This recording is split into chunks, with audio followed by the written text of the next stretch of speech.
Alrighty, yo, what's going on, everybody? It's your boy, Mr. GDG94, back with another reaction video. And today, for the reactor, the life and death of WWE Network. Damn, what happened to WWE Network?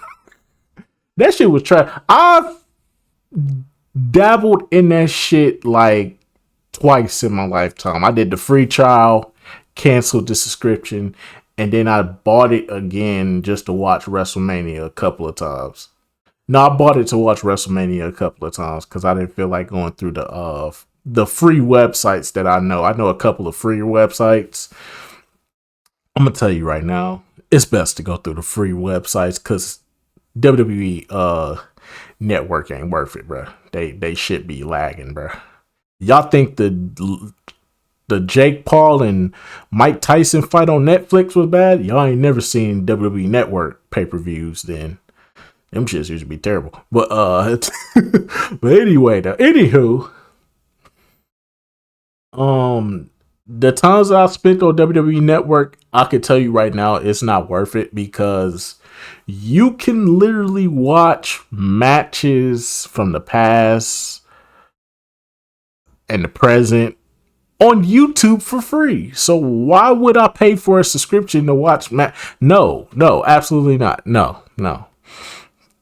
Absolutely not. There are dedicated YouTube channels to old matches on YouTube, old feuds, rivalries on in WWE on YouTube. So it's like, why would I get WWE Network? It was just pointless when YouTube has a variety of things for free.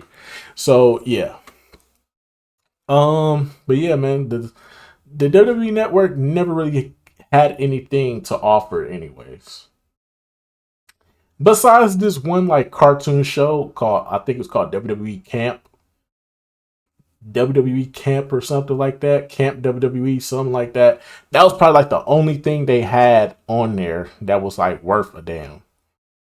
But then they canceled it for some odd reason. It was just like, all right. So the WWE Network, and then they wondered why the WWE Network, nobody was paying subscriptions for it. It wasn't making a lot of money because y'all didn't have nothing for us to go back to. The content that you had on there wasn't worth a damn. Except for that cartoon show, that Camp WWE episode show. That was probably the only good thing they had on there. Then once they canceled that and got rid of that, it was like, it's not even worth being on here. Because it's like, why would I come back to watch a library, to watch y'all extensive library of episodes of WWE, and I can do it on YouTube? Especially episodes that involve Chris Benoit, who y'all tried to erase, but for some odd reason now y'all put him back on there. Later on down the line, they put all Chris Benoit matches back on there because they realized, like, yeah, it's kind of tough to leave him out. He was wrong. Don't get me wrong, he was wrong, but at the same time, can't really leave him out.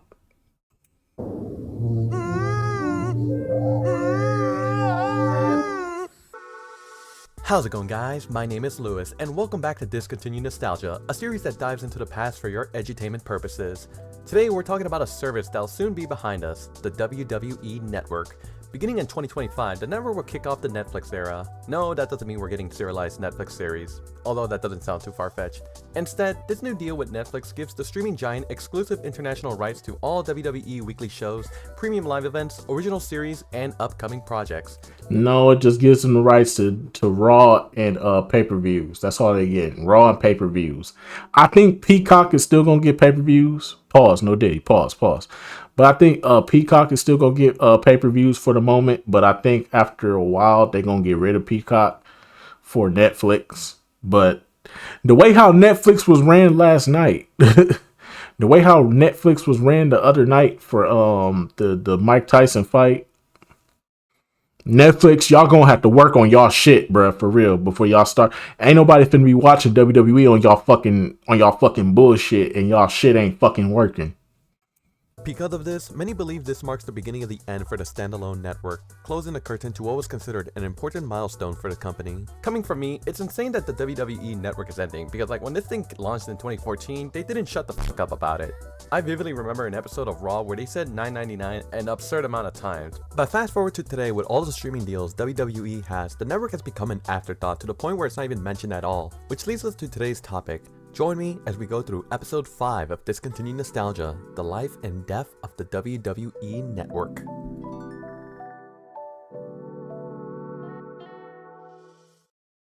Before we dive into the meat and potatoes of this topic, let's start at the very beginning of WWE home media as a whole. Before streaming became the norm, WWE released their content on VHS and Betamax tapes, distributed by Coliseum Video under the name WWF Official Video. It wouldn't be until 1997 when the WWF and Coliseum Video's contract expired, and the Federation instead to opt in to create their own physical media subsidiary to produce DVDs under the banner of WWF Home Video, where it would later get the F out. Unfortunately for physical media lovers, WWE axed the subsidiary in December 2023, marking the end for official WWE physical media. Yet, long before ending their home media operations, the company would begin conceptualizing the idea for a broadcasting service. Its origins go back to the year 2000. In March of that year, the WWF had decided to cancel their television distribution agreement with the USA Network and instead sign a 5-year deal with CBS to air Raw on TNN. The execs over at the USA Network wouldn't be happy about this deal, and it would sue the Federation for allegedly breaching their contract for getting in touch with Viacom. Sadly for the USA Network, they would come short in the court battle. And so, they went forward to airing Raw on TNN, which would later become Spike TV in 2005. An interesting tidbit from this lawsuit, though, was a testimony from then CEO Linda McMahon. It was revealed that before reaching out to Viacom, Linda had contacted USA executives about wanting to buy the Sci-Fi channel and revamp it into a dedicated wrestling network. This idea was swiftly dismissed by USA President Barry Baker, who said, quote, "I can tell you right now, Linda, you're not gonna get anyone to give you a network." And that's essentially what the WWF network was, a concept. Yet that would all change when in 2004, WWE launched an on-demand streaming service named WWE 24/7 On Demand. This will be available on Comcast, Verizon Fios, AT&T Uverse, and many other smaller cable providers. But compared to today, the selection of WWE 24/7 On Demand was a lot more limited, as it only offered 40 hours of a monthly rotational assortment of content from WWE, WCW, ECW, and several archive programs from other promotions massacred by the Fed. So yeah, you didn't really have everything in the palm of your hand. Another annoyance to the service was that a lot of content had to be censored. Due to most of the content at the time being produced before 2002, a lot of the footage had to blur out and censor the old WWF logo and references, like if they were decapitated heads on a dark web video. This is because of the legal dispute between the WWE and the real WWF, like the panda people. Yet by 2012, they would reach a settlement to allow usage of the WWF logo only in archival footage. So for a while, younger fans like myself didn't even have a clue that the WWE used to be the WWF. While WWE 24/7 On Demand was moderately successful, reaching around 115,000 subscribers at its peak, Vince McMahon was already working on turning this venture into a full TV channel. In an August 2009 interview with Company Town, Vince expressed his hopes to launch a basic tier wrestling channel within 2 years. While a dedicated wrestling channel might sound niche, other sports like golf and baseball have their own channels as well, so it's not like this idea was completely crazy.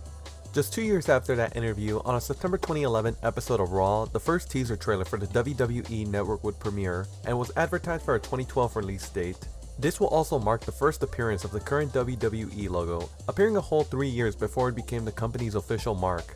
Initially, the network was planned to be a cable TV channel, but due to difficulties in securing agreements with cable providers, they ended up pushing back its release date from April 1st, 2012 to coming soon. WWE Chief Marketing Officer Michelle Wilson would assure fans that there will be a WWE network in some shape or form, and for a while, murmurs of the network would die down. It wasn't until the following year when a variety— Yeah, it took like 2 years to do it. Like, by 2012, we was all excited. We was like, oh shit, we finally getting a WWE channel. Oh shit, that means we could watch pay-per-views and all this other shit on there. That'd be dope. And then they could put like certain shows on there. It was looking up for a second, but then it was like it died and nobody knew about it. Then then 2014, they shoving it down our fucking throats. WWE Network, $9.99. It's like, yo, we get it. It's $10 a month. We get it. Okay. The article went into detail about the possibility of a fall 2013 launch for the WWE Network as a premium TV channel, akin to something like the NFL Network. But when that time came, there was still no service. After more weeks of delays, in January of 2014, the WWE Network was finally unveiled as a streaming service, similar to that of other platforms like Netflix or Hulu, and was set for a February 24, 2014 launch in the United States. Just a few weeks after its announcement, WWE's other service, now called WWE Classics On Demand, would cease operations at the end of January in preparation for the new network. The network would offer an on-demand library of WWE's ever-expanding archive of old wrestling content, without the censors and blurs of course, and original programming like documentaries and other variety shows. Most famously, WWE would air their live pay-per-view events starting with WrestleMania 30 on the network. While not commonplace to watch pay-per-views on devices that aren't traditional TV, back in 2014, this was truly groundbreaking as it really changed the pay-per-view landscape overnight. Like you seriously had no idea how awesome it was to watch WWE content on my Xbox. Like, this was everything I ever dreamed of. No longer did people have to cough up nearly $60 to their cable provider to watch a hit or miss pay-per-view, when they could just pay $9.99 to watch a probably worse pay-per-view. But hey, you still get the library. Of course, cable providers like DirecTV were less than thrilled with the fact that WWE was going to cut deep into their pay-per-view revenue source and threatened to drop them from carrying their pay-per-views. Former owner of the WWE, Vince McMahon, can't believe I'm even saying that, would bite back at DirecTV by saying, "I think it'd be foolish for them not to want to carry the pay-per-views anymore. It's found money for them." Nevertheless, DirecTV followed suit and dropped their pay-per-view lineup following WrestleMania 30, a move in which backfired if I'm being honest. Even with the WWE Network launching, people continued buying pay-per-views in the tens of hundreds of thousands, so it really felt like DirecTV was leaving money on the table. While the presentation for the WWE Network was generally praised for its user-friendly interface and vast library, they would struggle with keeping the subscriber count stagnant. They were hoping for 1 million subscribers by the end of 2014, but it managed to reach only 730,000. As you may or may not know, running a streaming service is a costly venture, and due to the low turnout in subscribers mixed in with how shitty the WWE product was around this time, it caused its stock to completely tumble in 2014. Another inconvenience from users signing up was that they were paying a 6-month commitment for the network, meaning you were paying $60 instead of the $9.99 a month offer they were shoving down everyone's throat. This was probably done in an effort to prevent people from unsubscribing after just 1 month. This, however, would be removed a few months later with no commitment required. As time went on, WWE Network would expand to other parts of the world, and by the second quarter of 2018, the service would hit its all-time subscriber peak of just 2.1 million users. Yet, by this point, fan reception of WWE's product was at an all-time low, and subscriptions began to decline slowly. Actually, while we're on the topic of subscriber counts, WWE Network consistently struggled to maintain its numbers, particularly due to its questionable booking and storyline decisions that sometimes led to fan backlash. Some notable examples would have to be back in 2015 during the Royal Rumble, when fans were outraged by the elimination of Daniel Bryan, who at the time was the biggest natural grown babyface in recent years. The backlash was so intense that #cancel WWE Network would be #1 on trending, and have fans canceling their subscriptions en masse. The same would also happen again in 2019 during the controversial Hell in a Cell main event between Seth Rollins and The Fiend Bray Wyatt, where it ended in a DQ finish. Yes, a DQ finish in a Hell in a Cell match. Not only did they have #cancel. Wait, what? I didn't see that match because I was done with WWE around this time, but that was how do you have a DQ in a Hell in a Cell?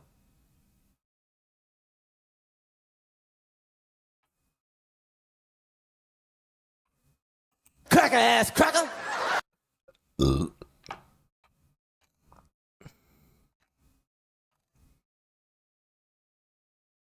That's stupid.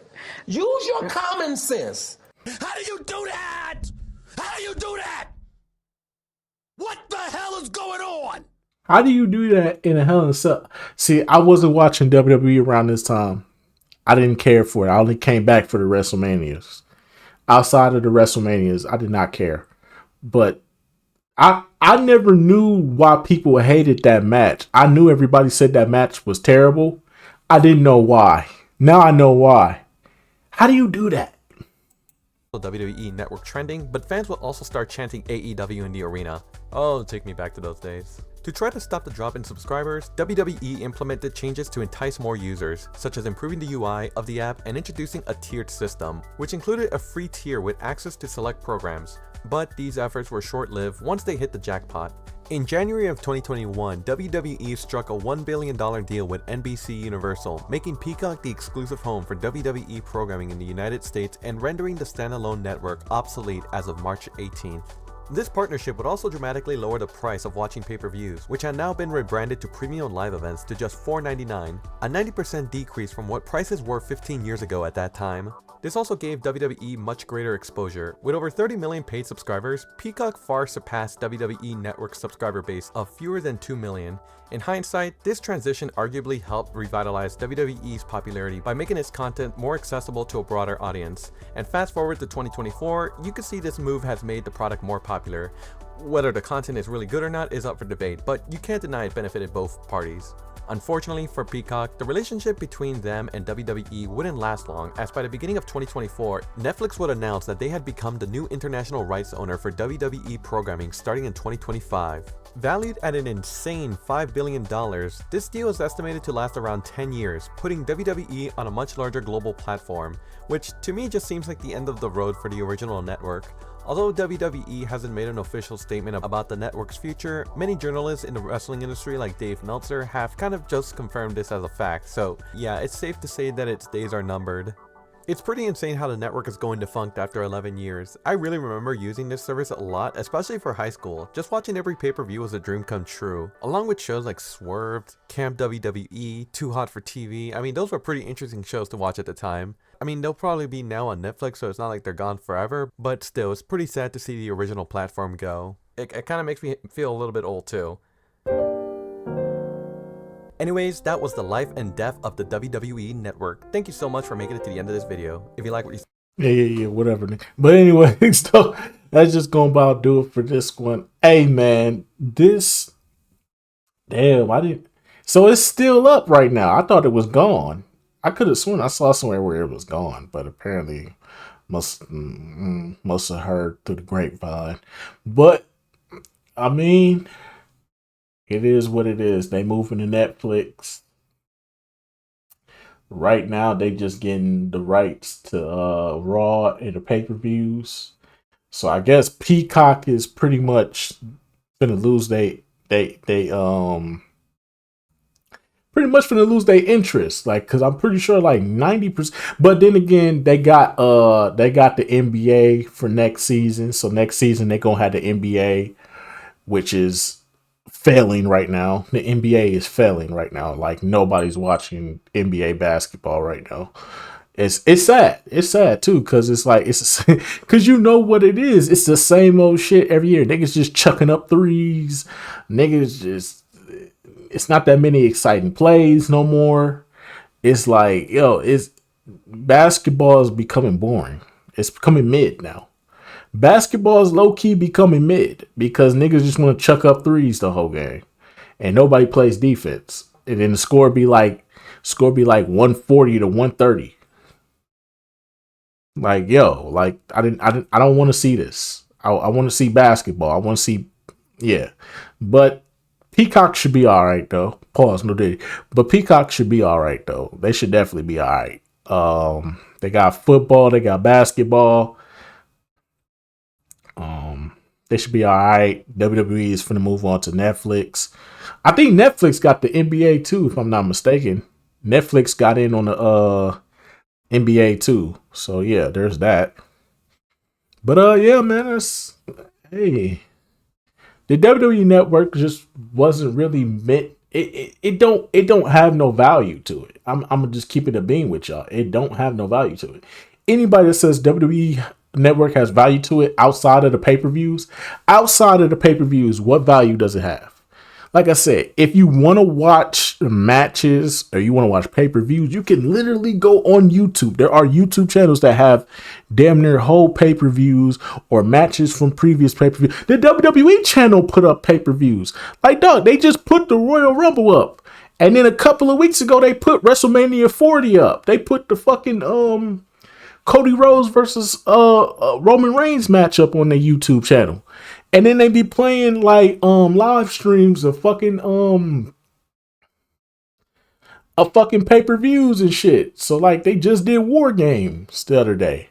So I'm not sitting up. So it's like it's really no purpose for WWE Network at this point. And I think WWE is doing it. I think WWE is purposely telling you, don't subscribe to this network no more. we're putting it on YouTube for free. You don't have to go over there no more. Like, just leave it alone so it can die. So that way we can get rid of it. We want it to die. So I think that's what WWE wants. They want it to die. And I can't say that I blame them, because it never had a purpose when it was first launched. Like, aside from the pay-per-views, it really had no purpose. But I digress though. But anyway, so that's just gonna about do it for this one, man. I will see you all in the next video. Till then, peace out.